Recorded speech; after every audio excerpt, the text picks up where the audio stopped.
എല്ലാവർക്കും നമസ്കാരം. ഞാൻ സരിത മഹേശ്വരൻ. ഇന്ന് ശ്രീകൃഷ്ണവിലാസ മഹാകാവ്യത്തിൻ്റെ 9ാമത്തെ സർഗത്തിലെ 111, 112 എന്നീ 2 ശ്ലോകങ്ങളാണ് നമ്മൾ പഠിക്കാൻ പോണത്. ആദ്യത്തേതിൽ ഉപജാതി വൃത്തവും 2ാമത്തെ ശ്ലോകത്തിൽ ഇന്ദ്രവജ്ര വൃത്തവുമാണ് കവി ഉപയോഗിച്ചിരിക്കുന്നത്.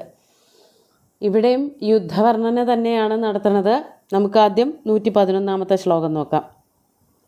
തുരംഗപാദാതിമതംഗജാനാം ഭിത്വാ സഹസ്രാണി മുരാരിബാണാ ശേഷസ്യ ഭാരോപഹതസ്യ നൂനം വക്തും പ്രിയം ഗർഭമവാപുരുർവ്യാ.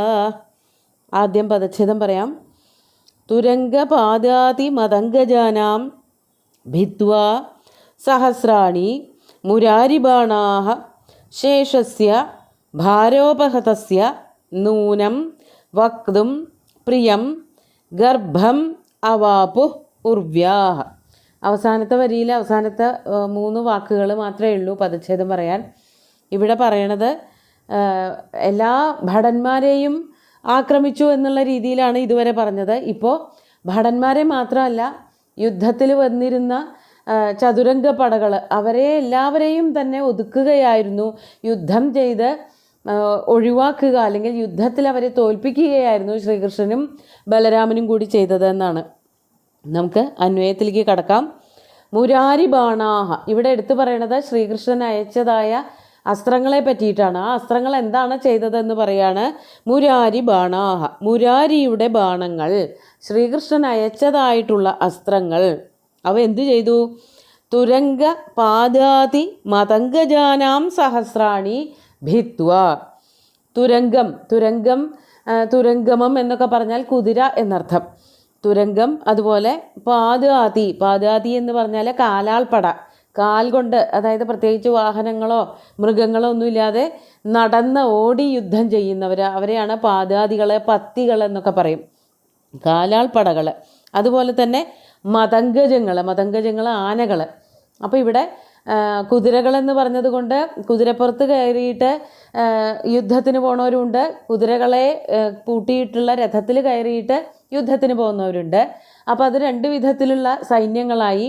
പിന്നെ കാലാൾപ്പട 3ാമത്തെ ഒരു വിധം, ആനപ്പുറത്ത് കയറിയിട്ട് യുദ്ധത്തിന് പോകുന്നത് 4ാമത്തെ വിധത്തിൽ. അങ്ങനെ ചതുരംഗ സൈന്യങ്ങൾ, അവരെ എല്ലാവരെയും തന്നെ, അവരുടെയൊക്കെ സഹസ്രാണി, സഹസ്രങ്ങൾ എന്ന് പറഞ്ഞാൽ ആയിരക്കണക്കിന് ഇത്തരത്തിലുള്ള സൈന്യങ്ങൾ, സൈന്യബലം, അവയെ മുഴുവനും തന്നെ ഭിത്വ, ഭേദിച്ചിട്ട്, അവരെ മുഴുവനും, അവരുടെ ശക്തി മുഴുവനും ഇല്ലാതെയാക്കിയിട്ട്, ഭഗവാൻ അയച്ചതായിട്ടുള്ള ബാണങ്ങളിങ്ങനെ അവരെ, ആ ശത്രു സൈന്യത്തെ മുഴുവനും ഇല്ലാതെയാക്കിക്കൊണ്ടിരിക്കുകയായിരുന്നു.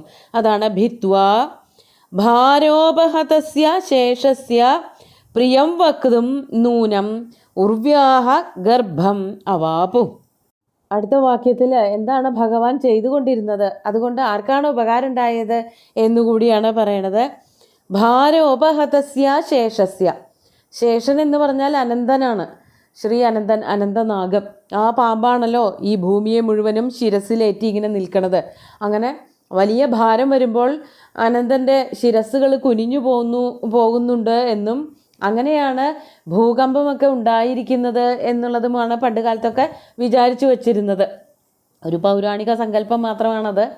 അപ്പോൾ ഇവിടെ പറയുകയാണ്, ഈ ഭൂഭാരം വർദ്ധിക്കുന്നത് അധർമ്മികളായിട്ടുള്ള മനുഷ്യരുടെയും അവരുടെ കൂടെ നിൽക്കുന്ന മൃഗങ്ങൾക്ക് വലിയ അധർമ്മം ഉണ്ടെന്നല്ല, പക്ഷേ ഇവരുടെ കൂടെ നിൽക്കുന്നത് കൊണ്ട് അവയും ഭാരമായിട്ട് തന്നെ വർണ്ണിക്കുകയാണ് കവി ചെയ്യണത്. അപ്പോൾ ഈ ഭൂമിയുടെ ഭാരം വർദ്ധിക്കുമ്പോൾ ശേഷന് അത് മുഴുവനും താങ്ങി നിർത്താനുള്ള ശക്തി ഇല്ലാതെയാവുകയാണ് ചെയ്യാറുള്ളത്. അപ്പോൾ ശേഷന് വേണ്ടിയിട്ടൊരു സഹായം ചെയ്തു കൊടുക്കുകയാണ് ഭഗവാൻ ചെയ്തത്. ഇവിടെ പറയാണ് ഭാര ഉപഹതസ്യ ശേഷസ്യ. ഭാരം കൊണ്ട് ക്ഷീണിതനായ, തല കുനിഞ്ഞു പോയവനായ ശേഷസ്യ, ശേഷനാഗത്തിന് പ്രിയം വക്തും, ആ ശേഷനോട് വളരെ നല്ലൊരു കാര്യം പറയാനുണ്ട്, പ്രിയകരമായിട്ടുള്ളൊരു കാര്യം പറയാനുണ്ട് എന്നുള്ള പോലെയാണ്. നൂനം, തീർച്ചയായിട്ടും. നൂനം എന്ന് പ്രയോഗിച്ചാൽ തന്നെ ഉത്പ്രേക്ഷാലങ്കാരാണ്, അതൊരു വിഭാവന ചെയ്യലാണ്. സംഭാവന സ്യാദ് ഉത്പ്രേക്ഷ എന്ന് പറയും. സമ്യക്കായിട്ട്, വളരെ ഭംഗിയായിട്ട് വിസ്തരിച്ച് മനസ്സിൽ ഭാവന ചെയ്യുകയാണ്. ഇങ്ങനെ ഒരു പ്രവൃത്തി നടന്നിട്ടൊന്നുമില്ല, എങ്കിലും അങ്ങനെയാണോ എന്ന് തോന്നും എന്ന് വിഭാവന ചെയ്യുന്നു. അപ്പോൾ ഈ ശേഷനാഗത്തിനൊരു സഹായം ചെയ്തു കൊടുക്കുകയാണോ എന്ന് തോന്നും വിധം ഉർവ്യാഹ ഗർഭം അവാപു. ഈ പറഞ്ഞ കൂട്ടരൊക്കെ തന്നെ ആനകളായാലും കുതിരകളായാലും രഥമായാലും മനുഷ്യരായാലും, അതിൽ രഥം എന്നെടുത്ത് പറയാത്തത് ജീവനുള്ളവയെ മാത്രം തിരഞ്ഞെടുത്ത് പറയാണ്. അപ്പോൾ രാജാക്കന്മാരുണ്ട്, കാലാൾ പടകളുണ്ട്, കുതിരകളുണ്ട്, ആനകളുണ്ട്. ഇവയെയൊക്കെ തന്നെ ഭഗവാന്റെ ബാണങ്ങൾ കൊന്നൊടുക്കി. എന്നിട്ട് ഈ ശേഷനാഗത്തിൻ്റെ ഒരു ക്ഷീണം തീർക്കാൻ വേണ്ടിയിട്ട്, ശേഷനാഗത്തിനോട് പ്രിയം പറയാൻ വേണ്ടിയിട്ട്, അങ്ങക്ക് ഇനി അധികം ഭാരം ഒന്നും ഏറ്റേണ്ടി വരില്ല, ഭൂമിയുടെ ഭാരം കുറേ കുറഞ്ഞിരിക്കണു എന്നുള്ള ആ പ്രിയ വാർത്ത പറയുന്നതിന് വേണ്ടിയിട്ടാണോ എന്ന് തോന്നും. ഈ കൊന്നൊടുക്കിയവരായിട്ടുള്ള ഈ മനുഷ്യരും അതുപോലെ ആനകളും കുതിരകളുമൊക്കെ തന്നെ ഉർവ്യാഹ ഗർഭം അവാപു, മണ്ണിൽ അലിഞ്ഞു ചേർന്നു. ശരീരം നശിച്ചു കഴിഞ്ഞാൽ പിന്നെ അവിടെ ഭാരമില്ലല്ലോ, ജീവനോടെ ഇരിക്കുമ്പോഴാണ് ഭാരം. മരിച്ച ഭൂമിയിൽ വീണാൽ പിന്നെ വലിയ താമസമില്ലാതെ അത് ഓരോരോ ഘടകങ്ങളിൽ വിലയിക്കും. അതോടുകൂടി അങ്ങനെ ഒരു ജീവി തന്നെ ഇല്ലാതെയാവും. അപ്പോൾ അതിന് ഭാരമില്ലാതെയാവും. അപ്പോൾ കവി പറയാണ്, ശേഷനാഗത്തിനോട് പ്രിയം പറയാൻ വേണ്ടി പുറപ്പെടുകയാണോ എന്ന് തോന്നുന്ന വിധത്തിൽ ഭാരമൊക്കെ കുറഞ്ഞു, അങ്ങക്ക് ഭൂമിയെ വളരെ എളുപ്പമായിട്ട് ശിരസിൽ വെച്ചുകൊണ്ടിരിക്കാം എന്ന് പറയാൻ പുറപ്പെടുന്നതാണോ തോന്നുകയാണ് ശ്രീകൃഷ്ണൻ്റെ കഠിനമായിട്ടുള്ള ആക്രമണം കാണുമ്പോൾ. ഇവിടെ ഈ ഒരു രീതിയിൽ വർണ്ണിച്ചിട്ട് ശ്രീകൃഷ്ണൻ്റെ ആക്രമണത്തെ ഗംഭീരമായിട്ട് വർണ്ണിക്കാനാണ് കവി ഉദ്ദേശിക്കുന്നത്. അതാണ് ഇവിടെ വർണ്ണിക്കാൻ ഉദ്ദേശിക്കുന്ന ഭാഗം. അങ്ങനെ ശേഷനാഗത്തിൻ്റെ കഴുത്തിൻ്റെ വേദനയോ തലയുടെ വേദനയോ ഒക്കെ കുറച്ചു കൊടുത്തു എന്നർത്ഥം. നമുക്ക് 112-ാമത്തെ ശ്ലോകം കൂടി നോക്കാം. കൃഷ്ണസ്യ കോദണ്ഡവിനിർഗതേഭ്യ നാഭൂതലം വൈരിജനശരേഭ്യ ആസന്ന തസ്മൈ സുരയോഷിതോലം താഭ്യശ്ച നാസീതലമന്തരീക്ഷം. ആദ്യം പദച്ഛേദം പറയാം. കൃഷ്ണസ്യ കോദണ്ഡവിനിർഗതേഭ്യ ന അഭൂത് അലം വൈരിജന ശരേഭ്യ ആസൻ ന തസ്മൈ സുരയോഷിത അലം താഭ്യ ച ന ആസീത് അലം അന്തരീക്ഷം. ഇവിടെ ഒരു പ്രത്യേക രീതിയിൽ വർണ്ണിച്ചിരിക്കുകയാണ്. വിഷയങ്ങൾ ഇങ്ങനെ ഒന്നിനോടൊന്ന് ചേർത്ത് കോർത്ത് വർണ്ണിച്ചിരിക്കുകയാണ് ചെയ്യണത്. നമുക്ക് അന്വയത്തിലേക്ക് കടക്കാം. കൃഷ്ണസ്യ ശ്രീകൃഷ്ണൻ്റെ കോദണ്ഡ വിനിർഗതേഭ്യ.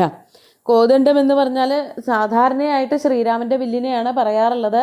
എങ്കിലും സാമാന്യമായിട്ട് വില്ലിനെ പറ്റി പറയാൻ കോദണ്ഡം എന്ന് പറയാം. ശ്രീകൃഷ്ണൻ്റെ കോദണ്ഡത്തിൽ നിന്ന് പുറത്തേക്ക് വന്നതായ, അതായത് ആ വില്ലിൽ തൊടുത്ത് പറഞ്ഞയച്ചവയായിട്ടുള്ള അസ്ത്രങ്ങൾ. കോദണ്ഡ വിനിർഗതേഭ്യ ശരേഭ്യ, അതിൽ നിന്ന് പറഞ്ഞയച്ചവയായിട്ടുള്ള ശക്തിയായിട്ട് ശത്രുക്കളുടെ സൈന്യത്തിൻ്റെ മേൽ പതിക്കാൻ വേണ്ടി പറഞ്ഞയച്ചതായിട്ടുള്ള അസ്ത്രങ്ങളുണ്ടല്ലോ, ആ അസ്ത്രങ്ങളിൽ നിന്ന് വൈരിജന അലം ന അഭൂത്, ആ അസ്ത്രങ്ങളിൽ നിന്ന് രക്ഷപ്പെടാൻ വൈരിജനങ്ങൾക്ക് അല്പം പോലും സാധ്യമായില്ല.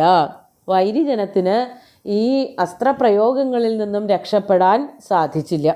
അതായത് ഭഗവാന്റെ അസ്ത്രം കൊള്ളാത്തവരായിട്ട് ശത്രു സൈന്യത്തിൽ ആരും തന്നെ ഉണ്ടായിരുന്നില്ല എന്നർത്ഥം. വൈരിജനത്തിന് അതിനുള്ള പ്രാപ്തി ഉണ്ടായില്ല. ആ യുദ്ധത്തിൽ നിന്നും രക്ഷപ്പെടാൻ അവർക്കാർക്കും സാധിച്ചില്ല എന്നാണ് പറയണത്. എന്നിട്ട് അടുത്ത വാക്യത്തിൽ പറയാണ്, തസ്മൈ സുരയോഷിത അലം ന ആസൻ. അതിനോട് കൂട്ടിച്ചേർത്തുകൊണ്ട് പറയുകയാണ്, ഈ ശത്രുജനങ്ങൾക്ക് ഒട്ടുമായില്ല, ശത്രുജനങ്ങളിൽ ആർക്കും തന്നെ അമ്പ് കൊള്ളാത്തവരുണ്ടായിരുന്നില്ല എന്ന് പറയുകയാണ്. അതായത് ഈ ശത്രുജനങ്ങളെക്കാൾ കൂടുതലായിരുന്നു അമ്പുകളുടെ എണ്ണം എന്നാണ്. ബാണാനാം അധിക്കാതെ, ബാണങ്ങളുടെ എണ്ണം കൂടുതലായിരുന്നു. അതുകൊണ്ട് ശത്രുജനങ്ങളുടെ ശരീരത്തിൽ ഒറ്റ അമ്പ് പോലും കൊള്ളാതെ ഇരുന്നില്ല.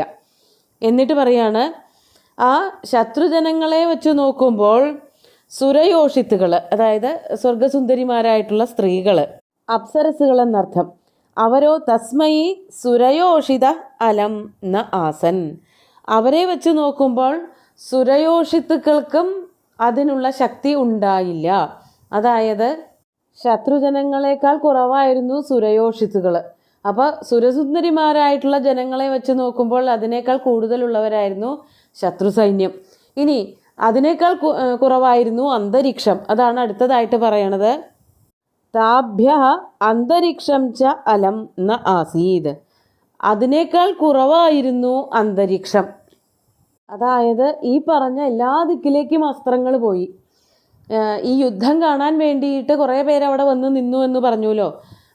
അന്തരീക്ഷം ഉള്ള സ്ഥലത്തൊക്കെ സുരയോഷിത്തുകൾ വന്നു നിന്നു. അപ്പോൾ അവരവിടെ തിക്കിയും തിരക്കിയൊക്കെയാണ് വന്ന് നിന്നത്. അപ്പോൾ ഇവർക്ക് നിൽക്കാനുള്ളതായിട്ടുള്ള സ്ഥലം തന്നെ കുറവായിരുന്നു. അപ്പോൾ സ്ഥലത്തിനേക്കാൾ കൂടുതലാണ് അപ്സര സമൂഹം ഉണ്ടായിരുന്നത്. അപ്സര സമൂഹത്തിനേക്കാളും കൂടുതലായിരുന്നു മഗധയിലെ സൈന്യങ്ങൾ. അപ്പോൾ അതിനേക്കാളും കൂടുതലായിരുന്നു ഭഗവാൻ പ്രയോഗിച്ചതായിട്ടുള്ള അസ്ത്രങ്ങൾ.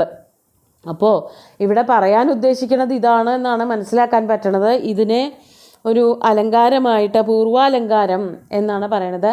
ആദ്യത്തെ വെച്ച് നോക്കുമ്പോൾ പിന്നത്തേന് കുറവ്.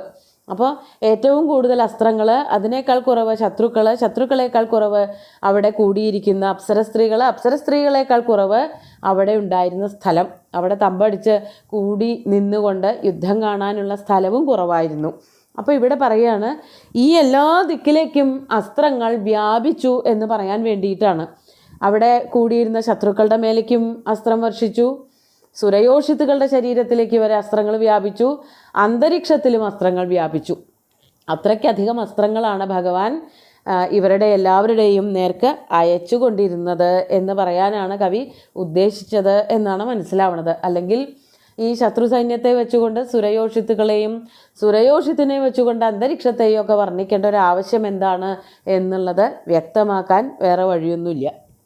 ഇവിടെ അലങ്കാരം പറഞ്ഞല്ലോ, പൂർവാലങ്കാരം എന്ന്. അത്ര ഉത്തരോത്തര അപേക്ഷയാ പൂർവപൂർവസ്യ ആധിക്യവർണ്ണനാത് പൂർവാലങ്കാര.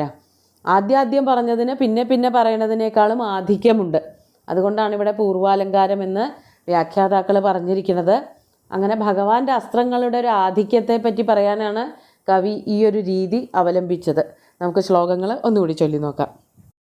തുരംഗപാദാതിമതംഗജാനാം ഭിത്വാ സഹസ്രാണി മുരാരിബാണാ ശേഷസ്യ ഭാരോപഹതസ്യ നൂനം വക്തും പ്രിയം ഗർഭമവാപുരുർവ്യാ കൃഷ്ണസ്യ കോദണ്ഡവിനിർഗതേഭ്യഃ നാഭൂതലം വൈരിജനശരേഭ്യ ആസന്ന തസ്മൈ സുരയോഷിതോലം താഭ്യശ്ച നാസീതലമന്തരീക്ഷം. 2 ശ്ലോകങ്ങളും ഭഗവാന്റെ കാൽക്കൽ അർപ്പിച്ചുകൊണ്ട് ഗുരുവായൂരപ്പനെ സാഷ്ടാംഗം നമസ്കരിച്ചുകൊണ്ട് എല്ലാവർക്കും ശുഭദിനം നേർന്നു നിർത്തട്ടെ. നന്ദി.